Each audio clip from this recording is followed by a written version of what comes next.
Assalamualaikum warahmatullahi wabarakatuh. Bersama saya, Guru Info Channel.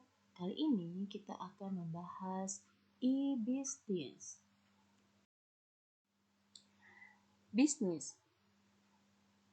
Bisnis menurut ilmu ekonomi adalah menjual barang atau jasa kepada konsumen untuk mendapatkan laba. Bisnis secara historis yaitu aktivitas dan pekerjaan yang mendapat keuntungan. E-business itu merupakan penggunaan teknologi elektronik pada transaksi bisnis.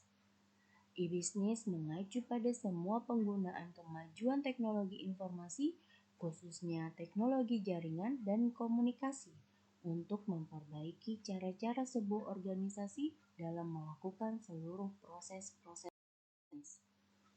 Di dalam e-business terdapat interaksi eksternal organisasi yang meliputi supplier, customer, investor, kreditor, the government atau pemerintahan, media. Nah, di sini merupakan jenis-jenis e-business. B2C atau business to customer, jadi antara orang dengan perorangan. Nilai transaksinya sangat kecil. Transaksi ini sering terjadi dan relatif sederhana. B2B yaitu business to business antar organisasi. Yang ketiga adalah B2G, business to government, nilai transaksi yang besar. Yang keempat adalah B2E, business to education, hubungannya sangat kuat ataupun berkelanjutan. Pemberian kredit dari penjual ke pelanggan dan lebih. E-business dan dunia maya. Untuk dapat menangkap dimensi ruang lingkup pengertian e-business dengan cara digunakan prinsip 4W, what, who, where, why. What? Di sini menjelaskan tentang aktivitas apa saja yang ada di dalam e-business. Who, siapa saja yang terlibat dalam aktivitas e-business. Where, di mana saja aktivitas bisnis yang dapat kita lakukan. Why, mengapa para praktisi bisnis di seluruh dunia sepakat mengimplementasikan e-business.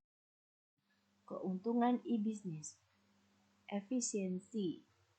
Sebuah riset memperlihatkan bahwa kurang lebih dari 40% dari total biaya operasional perusahaan diperuntukkan bagi aktivitas penyebaran informasi ke divisi-divisi terkait yang bermanfaat mengurangi total biaya operasional.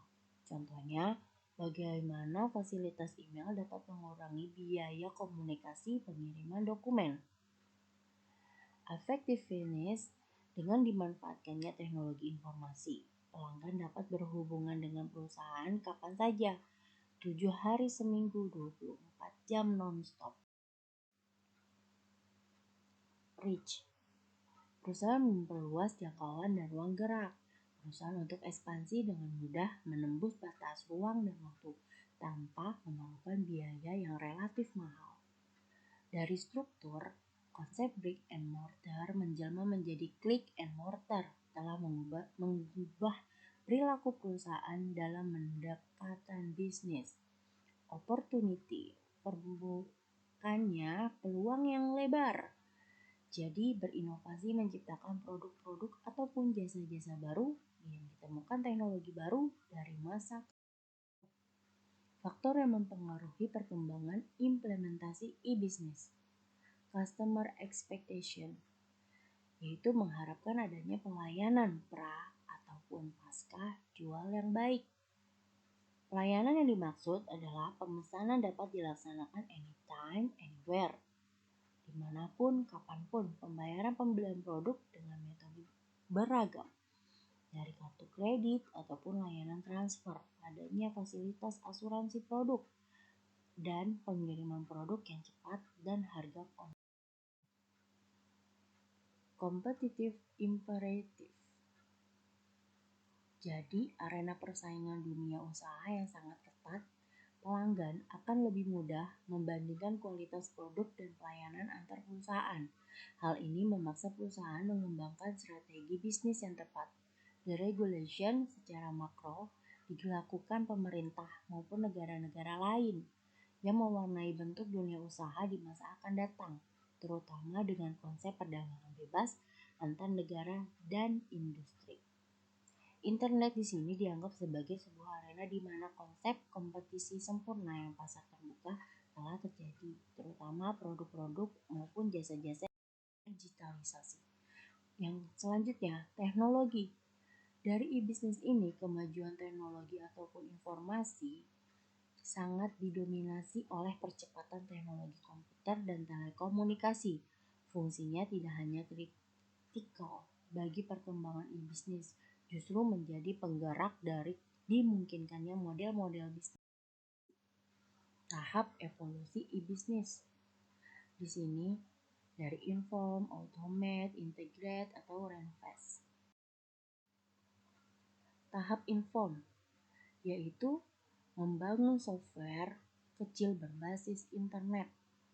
Kemudian tahap automate, mengintegrasikan unit-unit kecil software dalam perusahaan.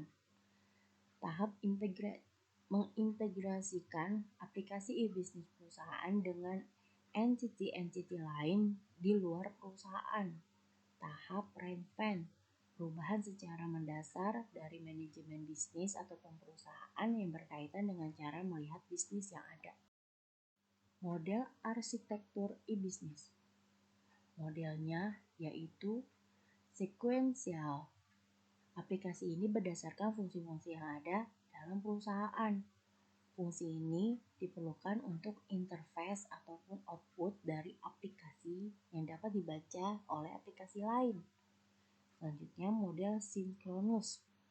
Mensinkronisasikan mekanisme IPO masing-masing unit dengan cara memusatkan data ataupun aplikasi ERP, Enterprise Resource Planning. Nah, ini merupakan foundational application. Jadi, sales, manufacturing, purchasing. Aplikasi e-bisnis ada 4, CRM, ERP, DMS, HRM. Kemudian ada Enterprise Communication and Collaboration. Nah, berikutnya adalah Electronic Commerce yang biasa kita pakai. Hambatan e-bisnis di Indonesia. Belum terbentuknya high trust society. Pada umumnya harga produk tidak dapat ditawar lagi. Sarana prasarannya masih belum memadai. Sedikitnya SDM yang memahami tentang konsep dan implementasi teknologi informasi. Jasa pos masih membutuhkan pembenahan dan peningkatan. Adanya tindak kejahatan. Terima kasih. Bisa bertanya di kolom komentar ya kalau belum paham, biar saya jelaskan kembali. Terima kasih, jangan lupa like dan subscribe. Bye, wassalamualaikum.